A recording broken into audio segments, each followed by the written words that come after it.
There are really 6 core proposals that have been out there really since July, and I would say that all of them would mean dramatically less money, federal money coming to states to operate their Medicaid programs. Some of them would be changes that would make very deep cuts initially, and then those cuts would continue and deepen over time.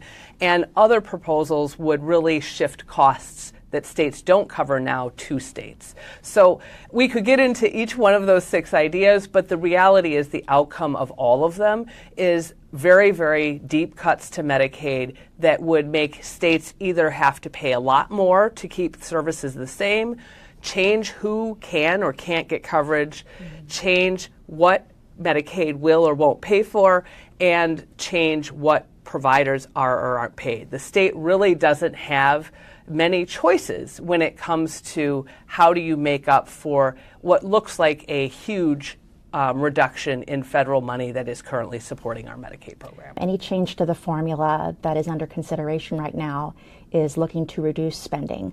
And that's problematic because Medicaid is a lifeline for people. And really, when you're talking about the reduction in Medicaid and people losing that coverage for the services they receive in their home and their assisted living or their skilled nursing facility, it's their quality of life that is in peril. It also has significant impacts upon their family, their loved ones, and their caregivers.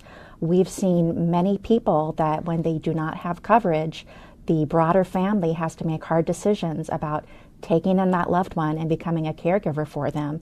And ultimately that results usually in somebody stepping out of the workforce. And so the downstream effects, again, are palpable. It's quality of life. It's also the economic impact of people stepping away from the traditional workforce. And so once we see how all of this is connected, my hope is that there will be a different approach.